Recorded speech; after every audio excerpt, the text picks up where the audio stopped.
Subscribe करें और bell दबाएं ताकि कोई खबर रह न जाए।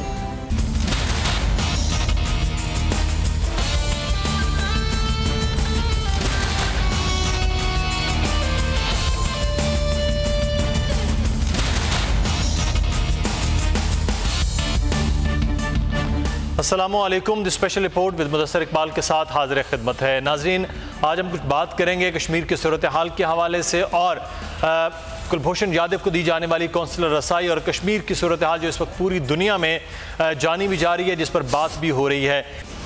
और हम बात करेंगे आज इस वक्त भारतीय डिप्टी हाई कमिश्नर की कुलभूषण से मुलाकात ख़त्म हुई है और ये कौंसलर रसाई थी जो आलमी अदालत इंसाफ की जानिब से कहा गया था, हुक्म था, जिस पर अब कौंसलर रसाई मुमकिन हो पाई है। लेकिन साथ ही साथ हम बात करेंगे इस वक्त कश्मीर की सूरत हाल के हवाले से पाकिस्तान की सफारती कोशिशों पर। खालिद उमर साहब ब्रिगेडियर रिटायर्ड हमारे साथ मौजूद हैं, दिफाई तजज़िया।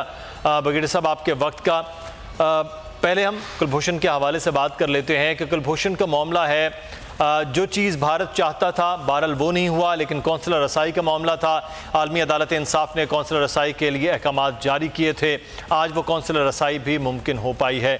लेकिन ये इस कौंसलर रसाई का हो जाना, या तमाम तर मामला जो अभी चल रहे हैं, इससे केस के हवाले से या उस दहशतगर्द के हवाले से जो पाकिस्तान की इस वक्त कस्टडी में है, जिसके जो केस है वो पाकिस्तान की अदालतों में फ़ैसला भी हो चुका, बाकी अदालतों में भी वो जा सकते हैं आइन और कानून की राह में, उससे तो कोई फ़र्क नहीं पड़ेगा। हाँ, उससे कोई ज़ाहिर है, उससे कोई फ़र्क नहीं पड़ेगा और जो जैसे इंटरनेशनल कोर्ट ऑफ जस्टिस ने कहा, पाकिस्तान ने उसकी पूरी तामील की है। आज कौंसलर की मुलाकात भी हुई उनके वीज़ा ऑफिसर के साथ, डिप्टी हाई कमिश्नर, और ये तकरीबन कहते हैं कि 2 घंटे जारी रही। तो पाकिस्तान तो हर चीज़ कानून के मुताबिक कर रहा है जी। मसला तो इंडिया की तरफ से शुरू हुआ है कश्मीर में। अब उस पर आप जैसे बात करेंगे तो हम आगे बात करेंगे। सही। अच्छा बाबर डोगर, अभी जो बात कर रहे थे, पाकिस्तान तो आइन और कानून के मुताबिक कर रहा है। जब ICJ में पाकिस्तान गया उस वक्त ये भी कहा जाता है कि पाकिस्तान अगर ना भी जाए तो उस पर कोई पाबंदियाँ नहीं, लेकिन पाकिस्तान उस वक्त भी आलमी कवानीन की पासदारी करते हुए आज जो मामला हुआ, जो ICJ ने कहा, उस पर भी पाकिस्तान ने फौरी तौर पर अमल भी किया और कौंसलर रसाई का मामला भी मुमकिन हुआ। बाबर डोगर साहब हमारे साथ मौजूद हैं। बाबर, एक ये जो सारा अमल है, इसमें पाकिस्तान की आप नहीं समझते कि पूरी दुनिया में एक बेहतर इमेज होगा कि पाकिस्तान इंटरनेशनल कवानीन हों, पाकिस्तान जिनेवा कन्वेंशन के मामलात हों या पाकिस्तान इंसानी मामलात हों, उस पर पूरी तरह से अमल कर रहा है, और उसी वक्त में जिस वक्त ये अमल हो रहा है, दूसरी जानिब कर्फ्यू है, उसको तकरीबन 1 महीना होने को आया है कश्मीर के अंदर, और वहाँ जो सूरत हाल है, तो ये दोनों ममालिक के दरमियान फ़र्क को भी इंटरनेशनल मीडिया हो या जो इंटरनेशनल थिंक टैंक्स हैं वो भी तो देख रहे हैं। मुदस्सिर, आपने बिल्कुल सही कहा। पाकिस्तान हमेशा आलमी जो कवानीन है उनको बिल्कुल इम्प्लीमेंट करता है, एग्जीक्यूट करता है। जिस तरह से आपने कहा, जब ये इंडिया इसको आलमी अदालत में लेके गया तो ये पाकिस्तान के पास एक चॉइस थी कि हम उसकी जुरिडिक्शन को मानने से इनकार कर देते, लेकिन हमने उसकी जुरिडिक्शन को माना। वहाँ जाकर कुलभूषण यादव का केस लड़ा और केस के बाद जो फैसला हुआ, हम उसको मनोअन उसको एग्जीक्यूट कर रहे हैं। जिस तरह से आज इंडिया को कौंसलर एक्सेस दी गई है, तो पाकिस्तान जो आलमी अदालत के जो फैसले हैं उनकी इम्प्लीमेंटेशन कर रहा है। दूसरी तरफ अगर आप इंडिया में देखें, सबसे पहले कश्मीर का जो आर्टिकल 307 ख़त्म करना है, उसमें बड़ा कैटेगोरिकली, बड़ा क्लियरली ये चीज़ कही गई है कि ये चीज़ जो है ये कश्मीर की लेजिस्लेटिव जो असम्बली है वहाँ से मूव होगी, वो असम्बली इस बिल को पास करेगी, उसके बाद फिर ये फेडरल गवर्नमेंट की तरफ जाएगा, प्रेसिडेंशियल ऑर्डिनेंस उसके बाद में आएगा। लेकिन वहाँ पर कश्मीर की लेजिस्लेटिव असम्बली है ही नहीं है। गवर्नर की तरफ से, जो बीजेपी का अपना गवर्नर है, उसकी तरफ से ये एक मूव चलाई गई और उसके बाद ये सारी प्रेसिडेंशियल ऑर्डिनेंस के जरिए से 370 को ख़त्म कर दिया गया, जो कि बिल्कुल इलीगल है, अनकॉन्स्टिट्यूशनल है। इंडिया ने ना कभी जो अपने कानून की, आइन की वो पासदारी करता है, ना वो आलमी कवानीन की पासदारी करता है। और उसके बाद हैरत है कि दुनिया जो है, जो छोटे छोटे स्टेक्स हैं, इकनॉमिक स्टेक्स हैं, उस पर खामोश बैठी हुई है। लेकिन मुदस्सर ये पहली दफ़ा हुआ है, मेरी ज़िंदगी में ये पहली दफ़ा हुआ है कि कश्मीर इशू को जिस तरह से आलमी मीडिया हाईलाइट कर रहा है। कोई आप अखबार उठा के दुनिया का देख लें, कोई न्यूज़ चैनल देख लें, चाहे वो CNN है, चाहे वो BBC है, चाहे वो France 24 है, चाहे वो गार्डियन है, चाहे वो न्यूयॉर्क टाइम्स है, चाहे वो वाशिंगटन पोस्ट है, चाहे अल जज़ीरा है, सारी दुनिया का मीडिया जो है वो कश्मीर के इशू को हाईलाइट कर रहा है और कश्मीर के इशू पर अपनी गवर्नमेंट्स को और अपने लोगों को झंझोड़ है। तो अल्टीमेटली इंडिया पर प्रेशर आ रहा है, ये आप ये भूल जाएं कि प्रेशर नहीं आ रहा है, इंडिया पर बेतहाशा प्रेशर आ रहा है। यही वजह है कि मोदी जो उन्होंने अक्टूबर में वहाँ पर बिजनेस कॉन्फ्रेंस बुलवाई थी, अब वो प्रेशर है कि जिसकी वजह से वो उन्होंने अक्टूबर की जो बिजनेस कॉन्फ्रेंस है वो ख़त्म कर दी और इंडिया जो है वो बुखलाहट का शिकार है, इंडियन मीडिया बुखलाहट का शिकार है और ये चीज़ सारी बिल्कुल क्लियर है, रिफ्लेक्ट होकर सामने आ रही है। सही। तो बगेड़ी साहब, ये जो बात करें बाबा साहब बुखलाहट का शिकार है, वहाँ बुखलाहट का मामला ही था कि फौरी तौर पर इतनी तेज़ी के साथ ये सारा अमल हुआ कि अब तक आज 29वां रोज़ है और मुसलसल कर्फ्यू नाफिज है, लेकिन सारे प्रेशर के बावजूद कर्फ्यू नहीं टूट पा रहा है। इसको कश्मीर के मामले को, पाकिस्तान हिंदुस्तान के मामले को छोड़कर इंसानी मामलात में भी देखा जाए तो उस पर भी 29 रोज़ गुजर जाना, एक कर्फ्यू का लगे रहना, जहाँ पर इस वक्त खुराक की कमी हो गई है, अद्वियात की कमी हो गई है, मरीज़ों के लिए मुश्किलात हो रही हैं, ये उसके बावजूद प्रेशर के बाद ये कर्फ्यू उठ नहीं पा रहा है। इसकी क्या वजूहत आपको लग रही है? इसकी वजह बेसिकली ये है कि इंडियन बहुत अपने जो नेशनल इंटरेस्ट हैं उसमें किसी चीज़ की नहीं परवाह करते। इंटरनेशनल मीडिया कुछ कहता रहे, इन्होंने जो तैयार कर लिया होता है वो वही काम करते हैं। अब इंडियन आर्मी चीफ ने वहाँ 2 दिन गुजारे हैं और वो दोनों कोरों में, जो नॉर्थ में है चिनार कोर, उनकी इंडियन 15 कोर, उसके इलाके में गए हैं और ये हमारा जो नीलम वैली है उसके ऑपोजिट ये गए हैं और इन्होंने थोड़ा सा लाइन ऑफ कंट्रोल को भी देखा है। गो के इनको दिखाया नहीं गया लेकिन ये गए उधर ज़रूर हैं। उसके बाद इन्होंने गए हैं इंडिया की जो नीचे सदर्न कोर है, जिसका जो पुंछ और राजौरी और ये भिम्बर के ऑपोजिट नौशहरा, सुंदरबनी, इधर डिप्लॉयड है 25 डिवीज़न 26 डिवीज़न, इनके एरिया में कल गए हैं और वहाँ इन्होंने बायनोकुलर से बाकायदा एरिया जो देखा है वो पुंछ तत्ता पानी उसके ऑपोजिट है और इनके आर्मी चीफ को दूरबीन ऐसे साथ लगा के देखते हुए दिखाया गया है, जो बड़ी यूनिक चीज़ है। जो पर्सनालिटी थी इनकी नहीं है जनरल बिपिन सिंह रवात की। उसके बाद इन्होंने ऑफिसर्स और जवानों के साथ बातचीत की और उनसे हाथ मिलाया और फ़ोटो खिंचवाई है। सो एज़ फार एज जो इंडिया इज़ कंसर्न, आर्मी तो पूरी तरह तैयार है। 29 दिन का उन्होंने कर्फ्यू किया, लॉन्गेस्ट। इससे पहले अप्रैल 1990 में जब मूवमेंट स्टार्ट हुई थी उसमें तकरीबन 21 दिन का कर्फ्यू श्रीनगर में चला था, जिसमें छोटे बच्चे, इन्फेंट्स काफ़ी डेथ्स हो गई थी और बूढ़े लोगों की, क्योंकि लाइफ सेविंग अगर आपको मेडिसिन नहीं मिल रही, आपके ड्रग स्टोर्स जो हैं, मेडिकल स्टोर्स हैं, वो खुलने की इजाज़त नहीं है, तो लोगों की तो डेथ्स हो रही हैं और वो कह रहे हैं कि घरों में दफना रहे हैं अभी। एज़ फार एज जो फ्रीडम फाइटर्स हैं, कोई ख़बर बाहर नहीं आ रही, लेकिन मुझे बिल्कुल ये यकीन है कि जो श्रीनगर, जो कि बहुत हैवीली गार्डेड है, हर जगह चप्पे चप्पे पे फौजी या CRPF या Indian Jammu and Kashmir police या बॉर्डर सिक्योरिटी फोर्स खड़ी है, यहाँ से छोटे इलाकों से, गांव वगैरह से लोग निकल रहे हैं और ये जो फ्रीडम फाइटर्स हैं, जो आर्म्ड फ्रीडम फाइटर्स हैं, जो कि इतनी ज़्यादा तादाद नहीं है, उनमें शामिल हो रहे हैं पिछले 29 दिन में।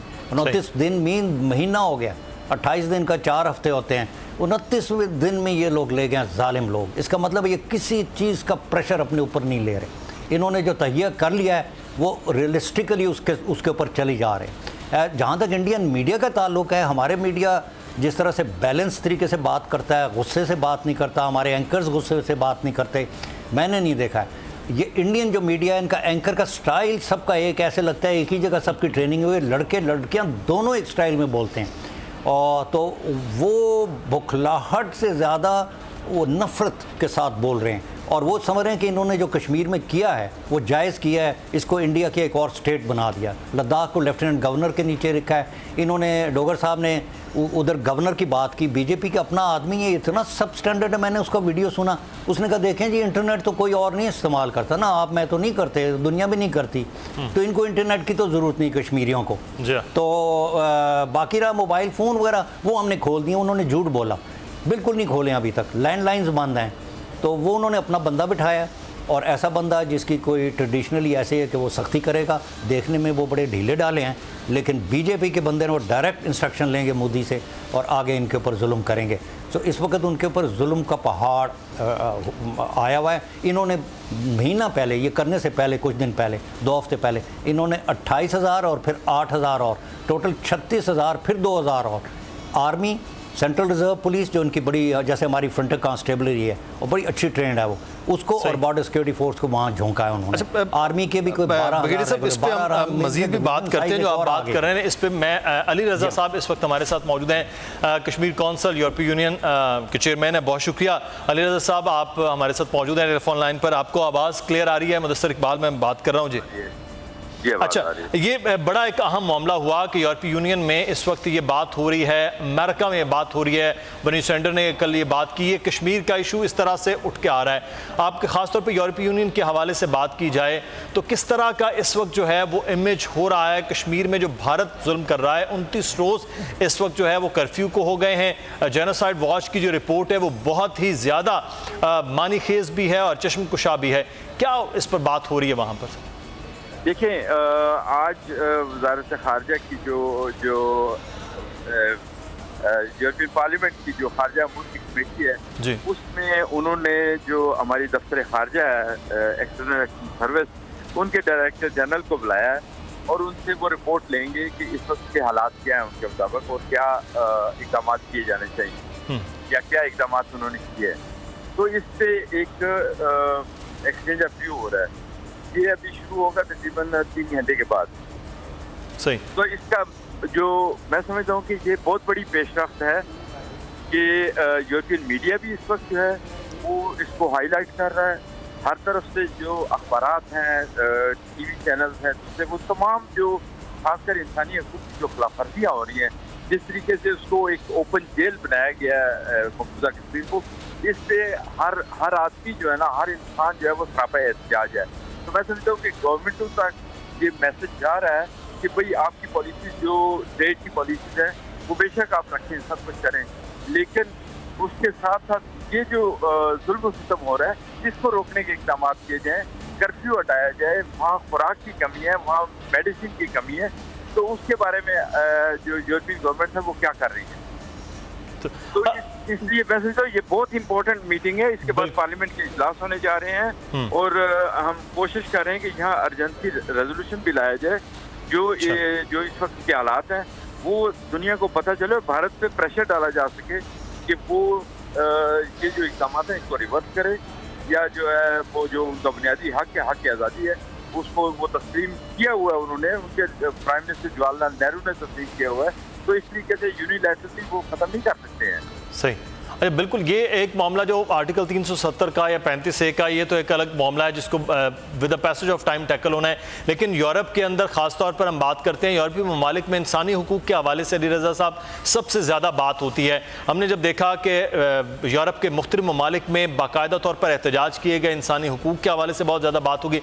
आप समझते हैं कि ये इंसानी हुकूक को मद्देनज़र रखते हुए ये कर्फ्यू तोड़ने का मामला, कर्फ्यू को ख़त्म करने का मामला जो है, ये यूरोप के दीगर ममालिक में जो है वो पार्लियामेंट में आएगा और इससे कुछ प्रेशर डेवलप होगा?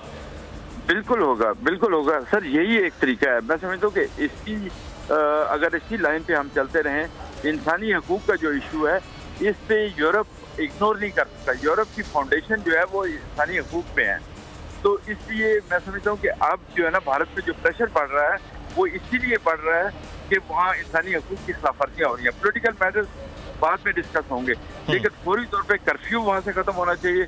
फौरी तौर पे वो जो उनकी नाकाबंदी की गई है, जो दुनिया से काटा गया है, पूरा उनके राब्ते काटे गए हैं, फैमिलीज के राब्ते नहीं हो रहे हैं, खुराक की पूछी, वो फौरी उसका वो एक्शन चाहिए। तो हमने लेटर भी लिखे हैं कश्मीर काउंसिल यूनियन ने, यहाँ के जो अदारे हैं, कि आप फौरी तौर पर इसका एक्शन लें पहले, उसके बाद बाकी जो है ना, क्योंकि इसमें भारत ये नहीं कह सकता कि भारत की मर्जी से वो बात करें। नहीं, यहाँ भारत ह्यूमन राइट्स की खिलाफवर्जियाँ कर रहा है। वो यूनाइटेड नेशन की सिक्योरिटी काउंसिल का मुश्किल मेंबर बनना चाहता है।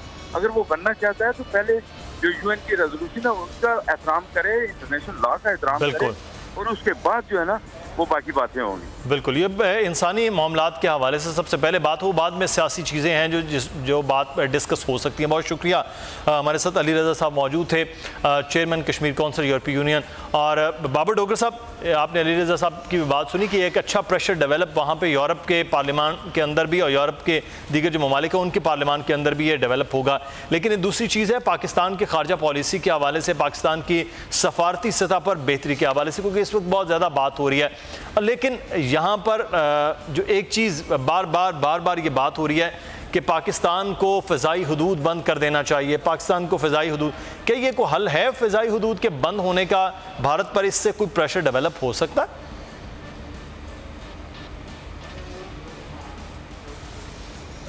देखिए मुदस्सिर, जो अभी तक जो प्राइम मिनिस्टर के जो स्पोक्समैन हैं, जो उन्होंने जो बात किया वो ये कि हम इंटरनेशनल लॉज को देख रहे हैं और मुनासिब वक्त पर इसका फैसला करेंगे। इससे पहले भी अगर आप देखें फरवरी और मार्च में पाकिस्तान ने तकरीबन 1.5 महीने इंडिया के लिए अपनी फ़िज़ाई हदूद जो थी वो बंद रखी थी, और जिससे इंडियन एयरलाइन को खासा नुकसान पहुंचा था। तो एक तो ये कि इंडियन एयरलाइन जब आप बंद करते हैं तो बेताशा इंटरनेशनल एयरलाइंस जो है उनका शेड्यूल भी मुतासिर होता है। आपने उस चीज़ को भी साथ साथ देखना है। तो पाकिस्तान को कोई ऐसी चीज़ नहीं करनी चाहिए, मेरा ज़ाती ख्याल है, जिससे दूसरे ममालिक भी मुतासिर हों। हमने दूसरे ममालिक से उनकी हमें मदद चाहिए कि वो पाकिस्तान को सपोर्ट करें कश्मीर के हवाले से, ना कि हम सारी दुनिया को इसमें धकेलें या उनको तंग करें। यही वजह कि गवर्नमेंट जो है वो अभी तक कोई फैसला नहीं कर पाई। उसकी मेन वजह यह है कि ये वन साइडेड शेड्यूल नहीं होगा। अगर आपने अपनी फ़िज़ा जो है वो इंडियन एयरलाइंस के लिए बंद करनी है तो फिर दूसरी दुनिया की बेताशा दूसरी एयरलाइंस जो इंडिया आ जा रही हैं उनकी भी फ्लाइट शेड्यूल जो है वो भी मुतासिर होगा। इसी वजह से इस फैसले को फ़िलहाल पोस्टपोन किया हुआ है कि अगर कोई भी ज़रूरत पड़ी और इंडिया पे मज़ीद शदीद प्रेशर बढ़ाने की ज़रूरत पेश आई तो उस वक़्त ये इंतहाई एक्सट्रीम स्टेप जो है वो लिया जाएगा। अभी आप बात कर रहे थे कि पाकिस्तान जो है वो जो इंटरनेशनल मायदे हैं उनकी खिलाफ वर्जी नहीं करता, यूनिलैटरली नहीं करता। तो मेरा ख्याल है कि ये उसी तरफ एक स्टेप है कि हम दुनिया के जो फ़्लाइट शेड्यूल्स हैं उसको ख़राब ना करें, उनको मुतासिर ना करें, क्योंकि इससे एक इंडिया को नुकसान पहुँचाने के लिए सारी दुनिया के फ़्लाइट्स जो है वो भी इससे मुतासिर होंगी जो इस रूट से गुजरती हैं। तो इस वक्त पूरी दुनिया इस कश्मीर इशू के हवाले से भी बात कर रही है। पाकिस्तान को ये भी बहरहाल एक सपोर्ट चाहिए दीगर ममालिक की कि वहाँ से जो फ़्लाइट्स उड़ रही हैं जो पाकिस्तान की फ़िज़ाई हदूद इस्तेमाल कर रही है। मैं एक और चीज़ ब्रिगेडियर साहब आपसे जानना चाहूँगा, ये बहुत बात हो रही है कि इंडिया किसी भी किस्म का मिस एडवेंचर न करे, उसको भरपूर जवाब दिया जाएगा, और ये भी खदशा ज़ाहिर किया जा रहा है कि पुलवामा 2 जैसी कोई ना कोई कार्रवाई भी कर सकता है। तो ये इंडिया बईद नहीं है कि इस किस्म की कार्रवाई करे, इस किस्म का कोई ड्रामा रचाया जाए कि जिस पे बात पाकिस्तान पर इस किस्म के इल्ज़ामात हों? बिल्कुल करेगा, बिल्कुल करेगा। ये मैं जो बात सुन रहा था फ़्लाइट्स के इनके बंद करने का, इनकी फ़्लाइट्स हम बंद करें, सिर्फ इंडियन एयरलाइंस की फ़्लाइट बंद होंगी। हमने बाकी को दुनिया की फ़्लाइट्स तो नहीं ना बंद की। इंडिया ने हमारी फ़्लाइट्स बंद कर दी थी ओवरलैंड गंगा का फॉल्स फ्लैग करके 30-31 जनवरी और 1 और 2 फरवरी 1971 को। पाकिस्तान इंटरनेशनल एयरलाइंस की सारी फ़्लाइट्स कोलंबो श्रीलंका से होकर ईस्ट पाकिस्तान जाती थी, क्योंकि उन्होंने किसी भी इंटरनेशनल सिस्टम की नहीं परवाह की है। आपने कोई बच्चों का खेल नहीं है। एक साइड आपको दबाई जा रही है और दूसरी हम साइड करें कि नहीं जी हमें नहीं करना चाहिए जी, ये हो जाएगा जो वो हो जाएगा, कोई नहीं होगा। एवरीबडी इज़ अंडरस्टैंडिंग कि पाकिस्तान और इंडिया के इस वक्त हाइपर सिचुएशन है और पाकिस्तान अपने लिए जो बेहतर समझता है वो स्टेप्स ले रहा है। हमने सिर्फ इंडियन एयरलाइंस और उनकी फ़्लाइट्स की ओवर फ्लाइट्स को बंद करना है, हमने किसी और दुनिया की एयरलाइन को नहीं बंद करना है। उनके स्केड्यूल्स तो इफेक्ट होंगे। जब ब्रिटिश एयरवेज़ का यहाँ आना बंद हो गया था और तो ज़्यादातर लोग जो यूएसए जाते थे, ब्रिटिश एयरवेज़ 18 घंटे में यूएसए पहुँचाती थी, और 2000 के शुरू में उन्होंने खुद वन साइडेड इसको कैंसिल कर दिया, वो दोबारा आने लग गए। तो लोगों को जाना पड़ता था अबू धाबी, और वो पाकिस्तानी ने इतनी मुश्किल उठाई, किसी ने हमें नहीं पूछा। अगर when we have to do things strongly then we have to do things strongly, और हमें हर चीज़ की दुनिया की परवाह नहीं करनी चाहिए। आपने बाकी पुलवामा का मेरे से पूछा, पुलवामा क्या, ये हमेशा से ही फॉल्स फ्लैग करते हैं, ये फॉल्स फ्लैग करते हैं, हमारे ऊपर इल्ज़ाम डालते हैं, हम इतने प्रेशर में आ जाते हैं। पुलवामा के बाद भी हमने कहा कि हम इन जॉइंट इंक्वायरी कराएंगे। क्यों जॉइंट इंक्वायरी करेंगे? अभी प्राइम मिनिस्टर ने खुद कई बार कह चुके हैं कि पुलवामा टाइप एक और अटैक इंडिया कर सकता है। प्राइम मिनिस्टर को भी ये रियलाइजेशन अब हो गई है। So there will be no joint inquiries. जब वो करेंगे कोई जॉइंट इंक्वायरी नहीं होगी। हम स्ट्रेट अवे पहले वक्त स्ट्रेट अवे कहेंगे कि इंडिया का फॉल्स फ्लैग है, हमें उसमें कोई शक नहीं होना चाहिए। लाइक इंडियंस डू, अपना खुद करवाते हैं और स्ट्रेट अवे पाकिस्तान को ब्लेम करते हैं।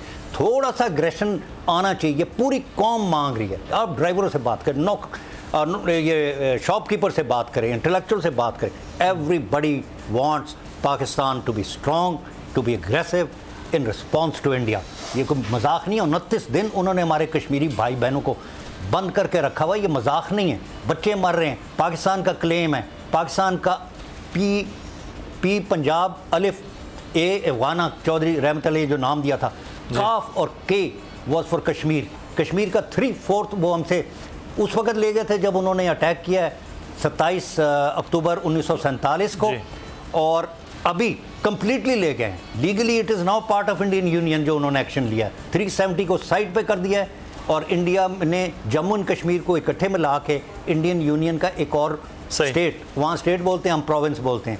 लद्दाख जो क्योंकि बुद्धिस्ट पॉपुलेशन है उसमें उन्होंने सारे अमल के अब ये अमेरिकी थिंक टैंक्स भी ये बात कर रहे हैं कि सारे इशू से अफगानिस्तान के अमन अमल के हवाले से भी वो भी सबूताज हो सकता है। हम इस पर भी बात करेंगे। हमें नाज़रीन ब्रेक लेना है। मेहमान हमारे साथ मौजूद हैं, आप भी हमारे साथ रहिएगा।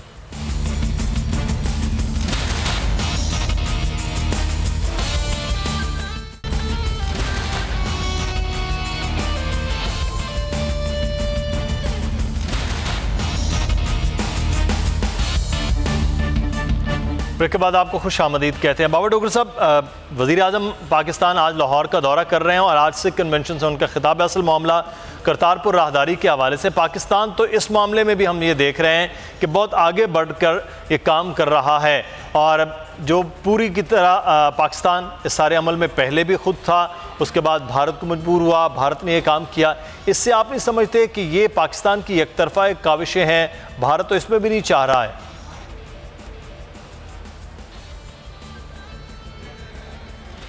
बिल्कुल।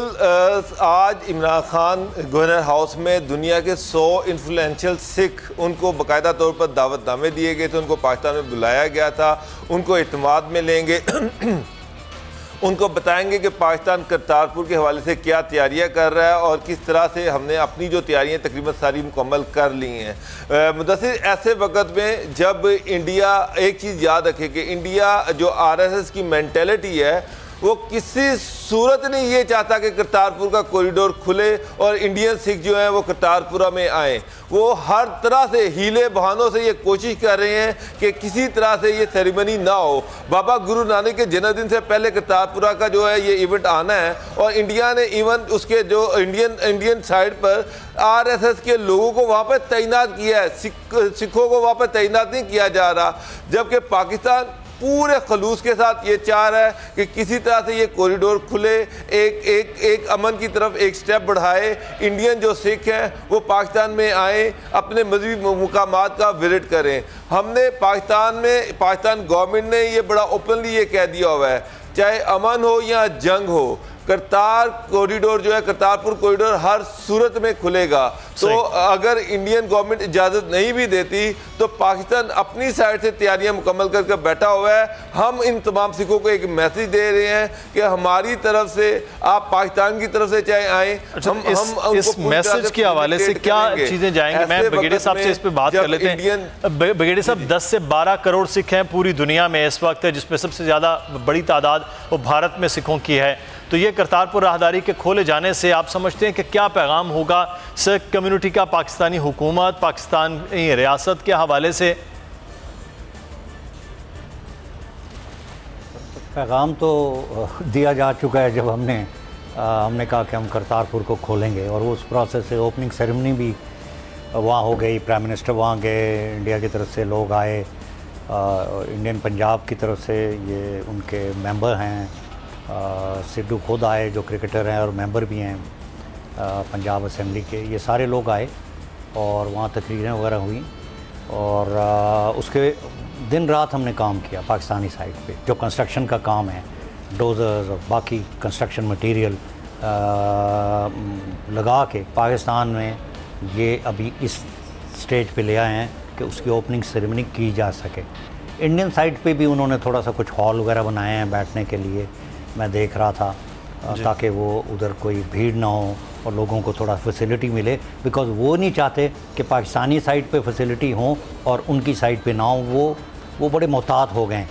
और जो चीफ मिनिस्टर हैं इंडियन पंजाब के कैप्टन अमरिंदर सिंह, ये पाकिस्तान से हमेशा से हॉस्टाइल थे जी। और ये महाराजा पटियाला के बेटे हैं, जो इंडिपेंडेंस के वक्त थे। सबसे ज़्यादा मुसलमानों की किलिंग पटियाला स्टेट में हुई थी 1947 में। ये एक फैक्ट है और ये डॉक्यूमेंटेड है। तो ही इज़ हॉस्टाइल। वो अपने लिए एक सेटबैक समझ रहे हैं कि सिद्धू को क्यों प्रोमिनेंस मिलेगी। इनकी आपस में बहुत चखलिश चल रही है लगातार।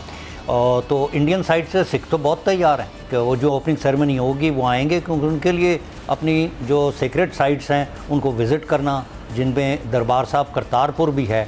और मैं जब लेफ्टिनेंट कर्नल बना था तो ये मेरे ज़िम्मेदारी के इलाकों में आता था, और वहाँ उसके अंदर मैं गया तो मैंने देखा। और ये हिस्टोरिकली लोगों को पता होना चाहिए कि जब फ्लड का ख़तरा हो गया था तो उनके जो थे इधर रिमेन्स वो यहाँ से निकाल के रावी के पार। ब्रिगेडियर साहब, ये बहरहाल पाकिस्तान की जानिब दाम होगा जो अब करतारपुर आधारी वाला मामला खुल रहा है। प्रोग्राम से मुदस्सिर इकबाल को इजाज़त दीजिए, कल फिर हाजिर होंगे। अल्लाह हाफिज़।